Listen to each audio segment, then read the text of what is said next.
नमस्कार दोस्तों। Discussion start करने से पहले ना एक कोट है, आप इसको ध्यान से पढ़िए। Life is a series of collisions with the future. It is not sum of what we have been but what we yearn to be. पहले आइए इस आइडिया को ना ब्रेक डाउन करते हैं। ओर्टेगा गैसेट स्पेनिश फिलोसफर हैं, ये बोलते हैं series of collisions with the future. इसका मतलब ये है लाइफ ना बहुत ज़्यादा अनएक्सपेक्टेड इवेंट्स और एनकाउंटर से ना भरी हुई है, जो हमारा रास्ता तय करते हैं। बिल्कुल देखो, कोलिजन्स यानी टक्कर की तरह ये जो इवेंट है ना या फिर एनकाउंटर्स हैं लाइफ में एकदम से सडन और सरप्राइजिंग ढंग से आते हैं और हमारी पूरी लाइफ की जर्नी को बदल के रख देते हैं। किसने सोचा था शुरुआत में कि आप यूपीएससी की तैयारी करोगे, लेकिन जैसे ही आपने यूपीएससी की तैयारी स्टार्ट की जीवन एकदम से बदल सा गया। इवन देखो, जब तक मैं यूपीएससी की तैयारी कर रहा था, टीचिंग नहीं स्टार्ट की थी, तो मुझे लगता था कि कुछ भी हो जाए कैसे भी करके बस सिविल सर्विसेज का एग्जाम क्लियर करना है, इससे ज़्यादा और कुछ नहीं, इससे कम और कुछ नहीं। लेकिन जब टीचिंग करना स्टार्ट किया तो मुझे लगा कि यार पैशन तो इसमें है, मतलब ये एक टक्कर के समान है, कोलिजन के समान है, जिसने मेरा तो फ्यूचर बदल के रख दिया। अब कोर्ट के दूसरे पार्ट पे आइए। It is not sum of what we have been, मतलब पास्ट में हमारे एक्सपीरियंसेस, पास्ट में हमने क्या अचीव किया है उसका सम नहीं है लाइफ। मतलब जो जिन्होंने कोट दिया वो इस पार्ट पे फोकस करके कहते हैं, देखो बेशक हमारा इतिहास इंपॉर्टेंट है, बट हमारा इतिहास क्या है वो हमें डिफाइन नहीं करता। समझे, पास्ट में हो सकता है कि हमने कोई एग्जाम क्लियर किया हो, तो वो गारंटी नहीं है कि यूपीएससी का एग्जाम क्लियर होगा उससे। हो सकता है कि पास्ट में कोई एग्जाम नहीं क्लियर किया है हमने, तो भी कुछ इंफीरियर मानने की आवश्यकता नहीं है कि पुराने एग्जाम क्लियर नहीं हुए तो यूपीएससी भी क्लियर नहीं होगा। मतलब कि देखो, अभी हमारा एम कितना स्ट्रोंग है, हमारी एस्पायरेशंस क्या हैं, उससे हम डिफाइन होंगे आने वाले समय में, ना कि पास्ट में हमने क्या गलतियां की, पास्ट में हम क्या थे उससे। कुल मिला के देखो, इस कोर्ट का कंक्लूजन ये निकलता है कि लाइफ में ना कोलिजन्स होंगे, मतलब ऐसे इवेंट्स आएंगे जो आपने सोचा नहीं, ऐसे एनकाउंटर्स आपके होंगे जो आपने कभी सोचे नहीं होंगे, लेकिन वो आपका फ्यूचर भी बदलेंगे। बट आपको ना लाइफ की इस अनसर्टेनिटी को, लाइफ की इन एनकाउंटर्स को एक्सेप्ट करना होगा, क्योंकि ये आपके कंट्रोल में नहीं है। हमें इन कोलिजन्स से अडेप्ट करना होगा। थोड़ी गहरी बात है लेकिन बिल्कुल सही है। डेट आज की देखो 27 अप्रैल है। अच्छे अच्छे इश्यूज आज हम डिस्कस करेंगे। सबसे पहले सुप्रीम कोर्ट का ना वीवीपैट मशीन और पेपर बैलेट से संबंधित एक इंपॉर्टेंट जजमेंट आया है। दूसरे नंबर पे इनहेरिटेंस टैक्स काफी सुर्खियों में है, पॉलिटिकल कंट्रोवर्सी पैदा हुई है कांग्रेस और बीजेपी के बीच में।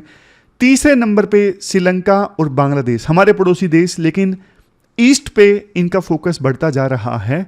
इंडिया के लिए क्या इंप्लीकेशंस हैं, चलिए डिस्कशन स्टार्ट करते हैं। आज के डिस्कशन में first important article, supreme court का वीवीपैट और पेपर बैलेट से संबंधित जो इंपॉर्टेंट जजमेंट आया है ना, इस इश्यू से संबंधित है। सिलेबस में आप रिप्रेजेंटेशन ऑफ पीपल एक्ट वाले टॉपिक से इस आर्टिकल को रिलेट कर सकते हो। देखो 2013 में ना सुप्रीम कोर्ट का एक इंपॉर्टेंट जजमेंट आया था। सुप्रीम कोर्ट ने ये बोला था, फ्री एंड फेयर इलेक्शंस अगर कंडक्ट करवाने हैं ना, तो फिर पेपर ट्रेल का होना जरूरी है। क्या मतलब है इस चीज का? जैसे देखो, आज के समय में ईवीएम मशीन के साथ में वीवीपैट मशीन अटैच होती है। जैसे ही कोई वोटर, फॉर एग्जांपल महेश, किसी कैंडिडेट या पॉलिटिकल पार्टी को वोट देता है ना बटन दबा के, तो साथ में जो वीवीपैट मशीन होती है वहां पे एक रिसिप्ट, पेपर की एक रिसिप्ट जनरेट हो जाती है। बाद में रिजल्ट को वेरीफाई भी किया जा सकता है। ईवीएम मशीन में डिजिटली वोट्स काउंट होंगे और वीवीपैट मशीन में किस कैंडिडेट को कितने रिसिप्ट प्राप्त हुई, दोनों रिजल्ट्स को मैच किया जा सकता है। तो ये चीज इलेक्शन कमीशन ने, यानी वीवीपैट मशीन इलेक्शन कमीशन ने इंट्रोड्यूस की थी 2013 की सुप्रीम कोर्ट की एक जजमेंट के बाद। बाद में सुप्रीम कोर्ट ने एक और ऑर्डर जारी किया और यह बोला कि किसी भी असेंबली कॉन्स्टिट्यूएंसी में ना कम से कम 5 पोलिंग बूथ पर आप ईवीएम के रिजल्ट को वीवीपैट के रिजल्ट से, यानी वीवीपैट में कितनी पेपर रिसिप्ट प्राप्त हुई हैं उससे मैच कीजिए। कम से कम 5 पोलिंग बूथ पर ऐसा जरूर कीजिए, ताकि कोई भी अगर डाउट है ईवीएम की फंक्शनिंग को लेके कि ईवीएम ठीक से काम नहीं कर रही है, तो फिर उस मिस बिलीफ को तोड़ा जा सके, संतुष्टि हो सके अपोजिशन पार्टीज की। इसके बाद राइटर बोलते हैं बट देखो बहुत ज़्यादा अनफॉर्चुनेटली वीवीपैट मशीन इंट्रोड्यूस की गई थी ईवीएम में अगर किसी भी प्रकार की शंका है तो उसे दूर करने के लिए, लेकिन ना वीवीपैट को लेके डाउट आ गया। तो ये बहुत बड़ी अनफॉर्चुनेट चीज है कि जो चीज आपने इंट्रोड्यूस की ईवीएम की क्रेडिबिलिटी को बरकरार रखने के लिए, बट उसी में डाउट आ गया। कैसे?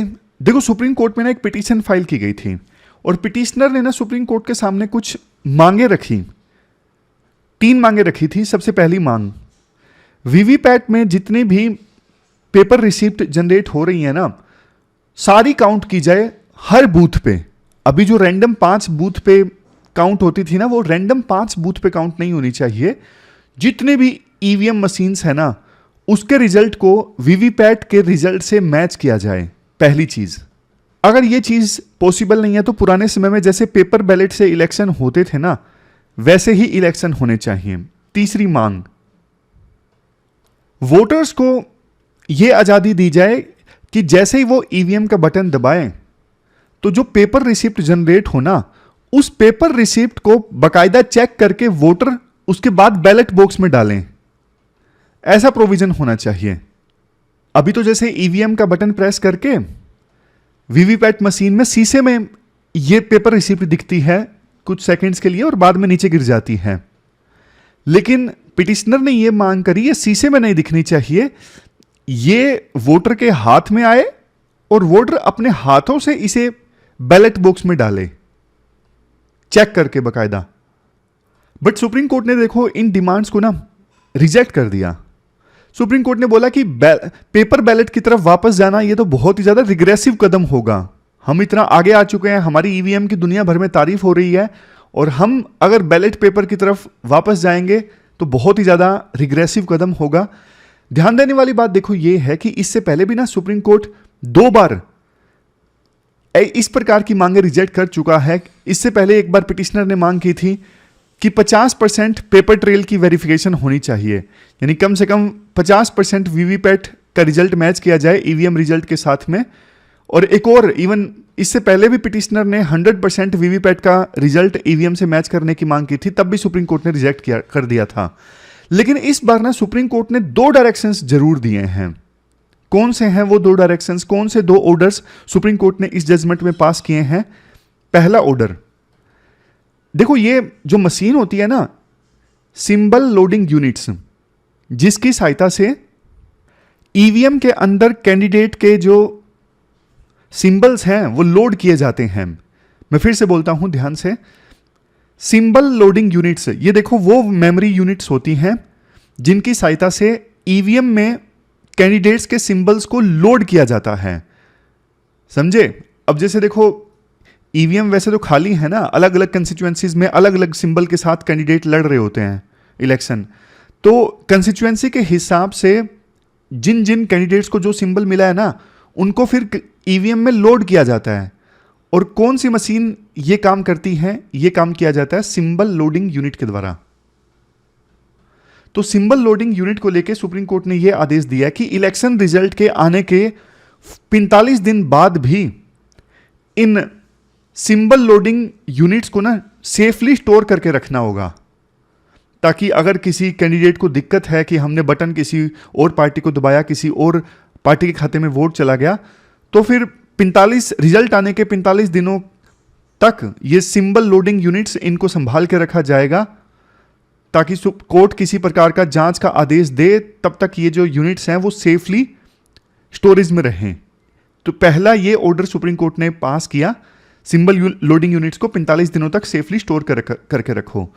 अब दूसरा ऑर्डर सुप्रीम कोर्ट ने यह पास किया कि देखो अब इलेक्शन का नतीजा आ गया, एक जीतेगा, उसके बाद में दूसरा और तीसरे नंबर का जो कैंडिडेट है ना, वो देखो मांग कर सकता है कि मुझे ना 5% ईवीएम के माइक्रो कंट्रोलर्स की वेरिफिकेशन करनी है। समझ गए? जैसे महेश जीत गया इलेक्शन, महेश के बाद दूसरे नंबर पे आई मनीषा और तीसरे नंबर पे आया रमेश। तो मनीषा या रमेश जो दूसरे तीसरे नंबर पे आए हैं ना, उनको डाउट है तो वो रिक्वेस्ट डाल सकते हैं कि हमारी कॉन्स्टिट्यूएंसी में 5% जो ईवीएम के माइक्रो कंट्रोलर्स है ना, उनकी वेरिफिकेशन हमें करनी है। और ये रिक्वेस्ट 7 दिनों के अंदर अंदर फाइल की जा सकती है दूसरे और तीसरे नंबर के कैंडिडेट के द्वारा। लेकिन हाँ, वेरिफिकेशन होगी 5% ईवीएम के माइक्रो कंट्रोलर्स की, खर्चा देना पड़ेगा दूसरे और तीसरे नंबर के कैंडिडेट को, और बाद में अगर गड़बड़ी मिली तो फिर वो सारा जो एक्सपेंस है वो दूसरे और तीसरे नंबर के कैंडिडेट को रिफंड कर दिया जाएगा। ऐसा देखो, ये प्रोविजन इसलिए किया गया क्योंकि फर्जी रिक्वेस्ट ना आने लगे। अगर बिल्कुल फ्री होगा तो हर एक असेंबली कंस्टिट्यूएंसी में टाइम पास के लिए दूसरे और तीसरे नंबर के कैंडिडेट बोल देगा कि भैया मुझे वेरिफिकेशन करनी है, तो फिर तो expense election commission of India और सरकार का बढ़ जाएगा ना। तो ये 2 ऑर्डर सुप्रीम कोर्ट ने पास किए हैं। कौन से, जल्दी से बताइए 10 सेकंड के अंदर। पहला, 45 दिनों तक आप सिस्टम लोडिंग यूनिट्स को संभाल के रखो। और दूसरा और तीसरे नंबर वाला जो कैंडिडेट है वो अपनी कंस्टिट्यूएंसी में 5% ईवीएम के माइक्रो कंट्रोलर्स की वेरिफिकेशन की रिक्वेस्ट डाल सकता है। तो ये 2 ऑर्डर सुप्रीम कोर्ट ने जारी किए हैं। देखो, कंक्लूजन में आपको बोलूं मैं, ये पूरा जो डिबेट है ना, ईवीएम का यूज कैसे किया जाए, कितना वेरिफिकेशन होना चाहिए, अक्सर ये पूरा डिबेट पॉलिटिसाइज हो जाता है। जब कोई पार्टी इलेक्शन हार जाती है तो कई बार ईवीएम को ब्लेम किया जाता है। बट देखो, अभी तक ईवीएम में लार्ज स्केल धांधलेबाजी का कोई कंक्लूसिव प्रूफ नहीं मिला है। इलेक्शन कमीशन ने हमेशा ईवीएम की इंटीग्रिटी को डिफेंड किया है, और कई बार तो देखो हैकाथॉन चैलेंजेस भी ऑर्गेनाइज किए जाते हैं कि कोई प्रूव करके दिखाए कि ईवीएम को हैक किया जा सकता है। लेकिन आज तक किसी भी इस प्रकार के हैकाथॉन चैलेंज में ईवीएम की इंटीग्रिटी को किसी ने चैलेंज नहीं किया है सक्सेसफुली। कुछ डेवलप कंट्रीज जैसे देखो नीदरलैंड है, जर्मनी है, ये ना हैकिंग की डर से पेपर बैलेट पे वापस आ गए हैं। बट देखो, एक्सपर्ट्स का ये मानना है कि इंडिया में जब से ईवीएम आई है ना, उसके बाद देखो बूथ कैप्चरिंग या फिर बैलेट स्टफिंग में ये होता है कि किसी जगह पे वोटर तो है 1000, लेकिन वहां पे वोट डाल दिए गए हैं 1500। तो ऐसी चीजों पर ना काफी लगाम लगा है जब से ये ईवीएम इंट्रोड्यूस की गई है। ये इशू बैलेट पेपर के टाइम पे ना बहुत ज्यादा होते थे। तो कुल मिला के देखो, बात ये है, इलेक्शन प्रोसेस में ना विश्वास होना चाहिए अपोजिशन पार्टीज का, जनता का। तो ये इलेक्शन कमीशन ऑफ इंडिया की जिम्मेदारी बनती है कि अपोजिशन पार्टीज का विश्वास कैसे कायम किया जाए, उनको समय समय पे बुलाया जाए, और कहीं पर भी थोड़ा सा भी डाउट है उसे दूर करने की कोशिश की जाए, तभी मतलब। अदरवाइज तो देखो, अगर अपोजिशन पार्टीज को थोड़ा सा भी विश्वास नहीं होगा ना, तो फिर फ्री एंड फेयर इलेक्शंस की जो क्रेडिबिलिटी है ना, उस पर क्वेश्चन उठते हैं, जो कि देश की डेमोक्रेसी के लिए ठीक नहीं है।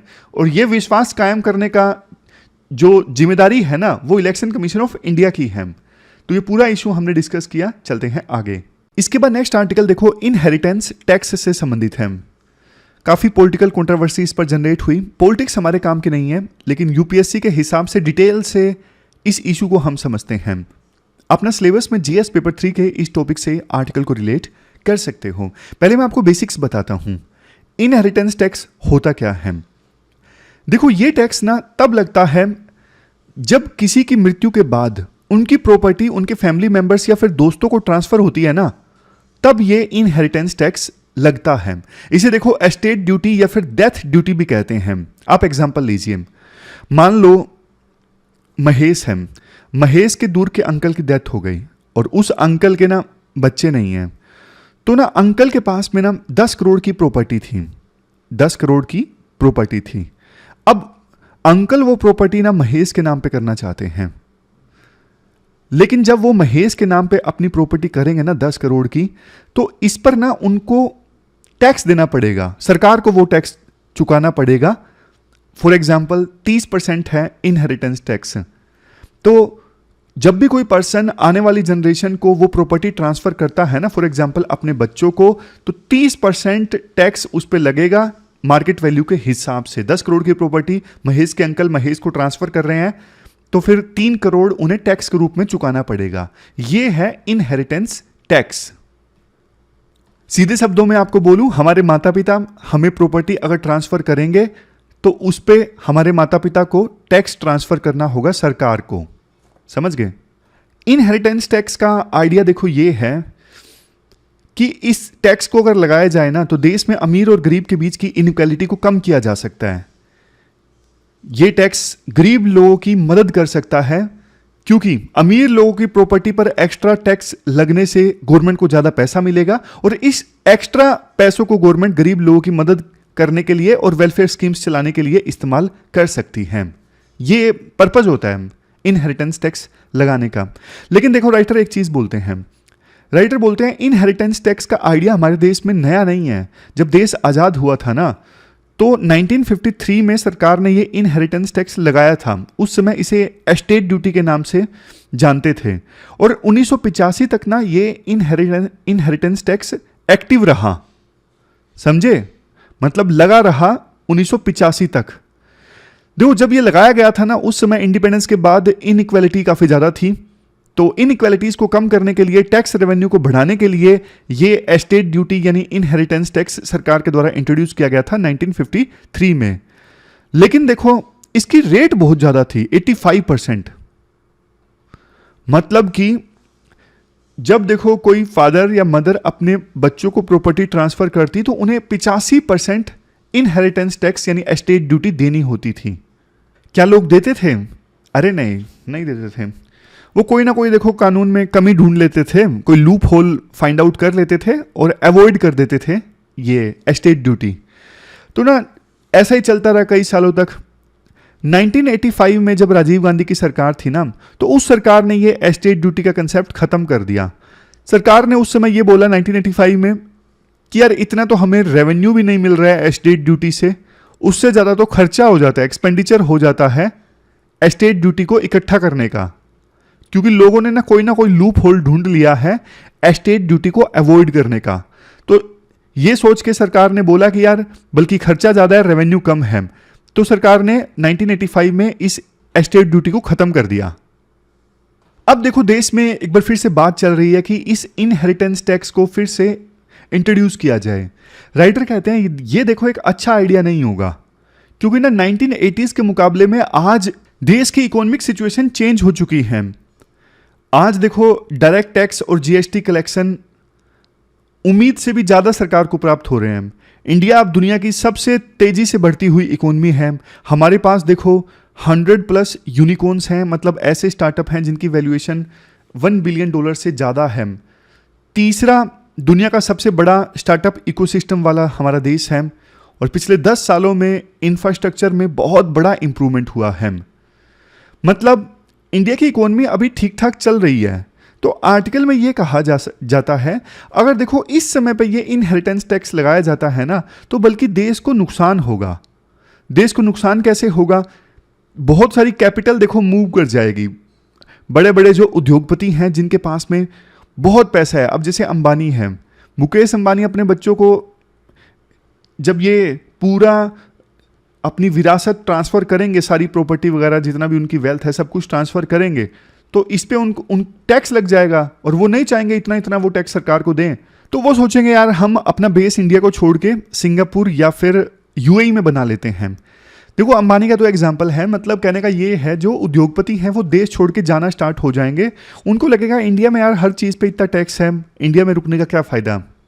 अगर देखो ये बिजनेसमैन देश छोड़ के जाएंगे तो सरकार को पहले जो रेवेन्यू प्राप्त होता था वो भी नहीं प्राप्त होगा, जॉब क्रिएशन कम होगा, इंडिया में इकोनॉमिक एक्टिविटीज़ कम होंगी, मतलब काफ़ी सारे नुकसान फिर होंगे। कुछ ग्लोबल एग्जाम्पल्स ले लेते हैं।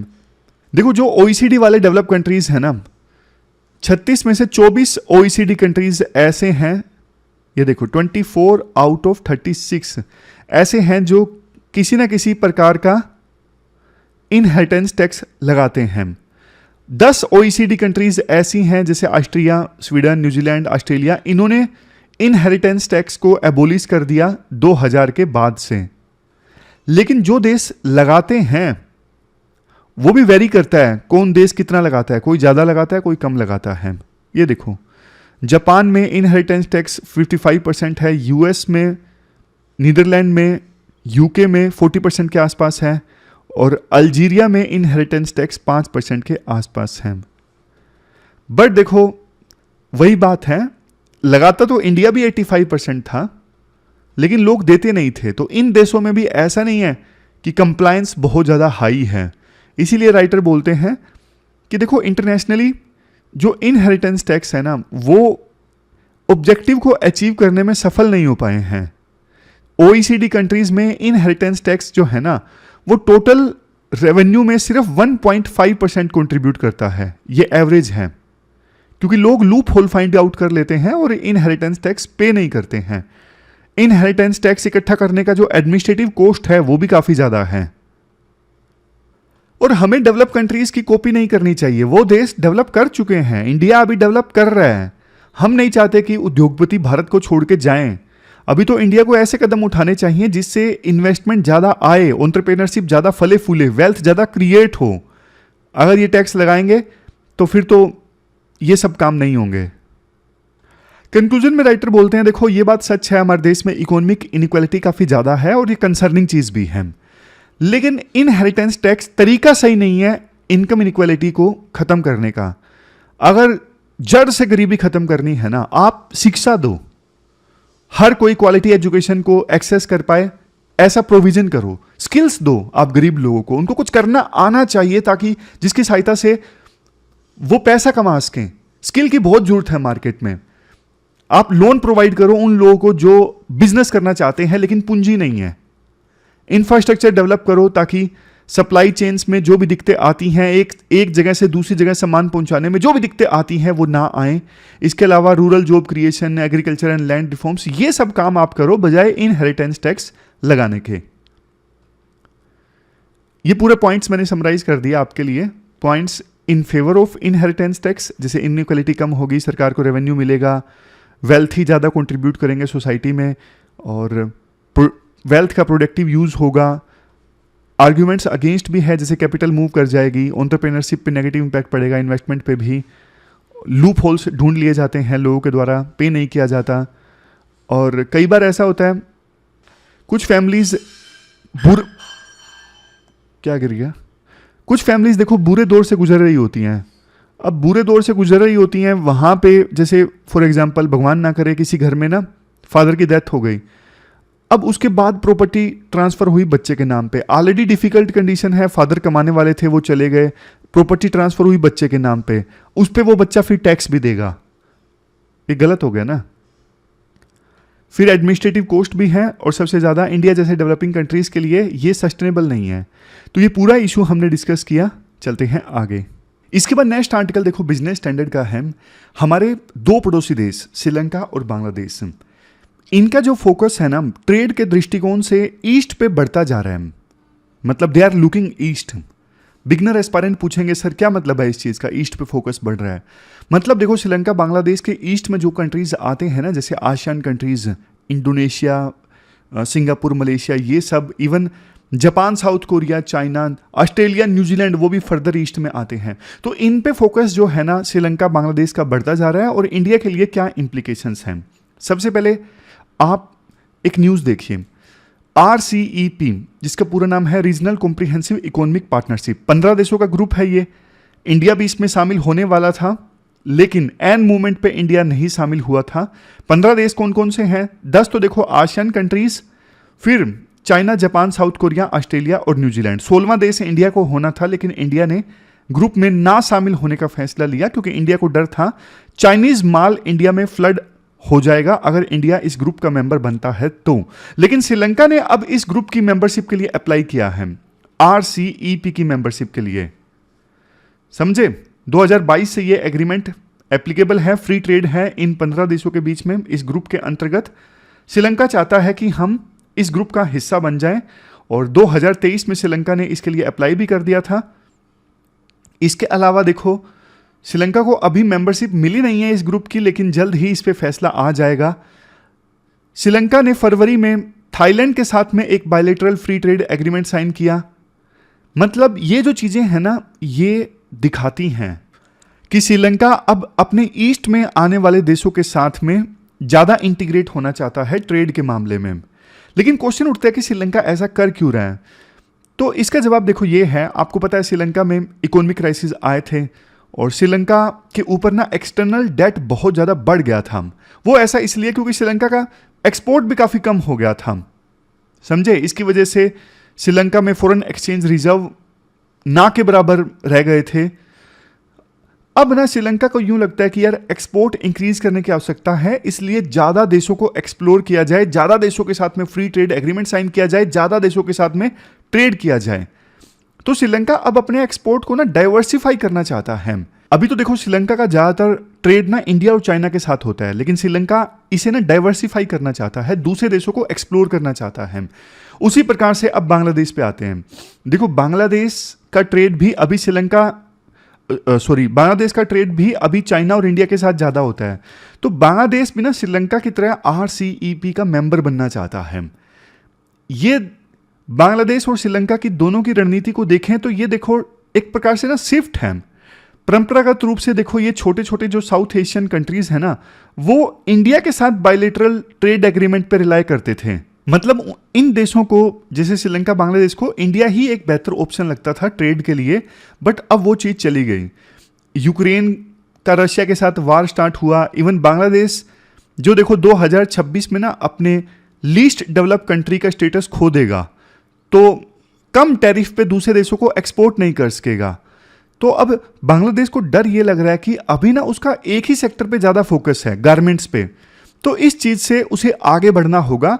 और ईस्ट एशिया की जो कंट्रीज़ हैं ना, फॉर एग्जांपल आसियान की कंट्रीज़ हैं, वो काफ़ी डायनामिक हैं, अलग अलग सेक्टर्स में उन्हें बहुत सारी चीज़ें चाहिए, बहुत सारी चीज़ें वो इंपोर्ट करती हैं। तो ईस्ट एशिया के इकोनॉमिक डायनामिज्म का फ़ायदा उठा सकता है बांग्लादेश। समझे?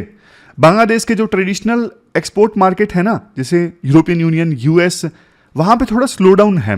तो बांग्लादेश को लगता है कि वो अपना माल US, यूरोपियन यूनियन में नहीं भेज पा रहा है, तो कम से कम ईस्ट एशिया वाले कंट्रीज को भेज दें।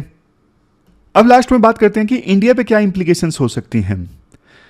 देखो दोनों देश, श्रीलंका और बांग्लादेश, जैसे मैंने आपको बताया, दोनों देखो चाइना से अच्छा खासा माल इंपोर्ट करते हैं।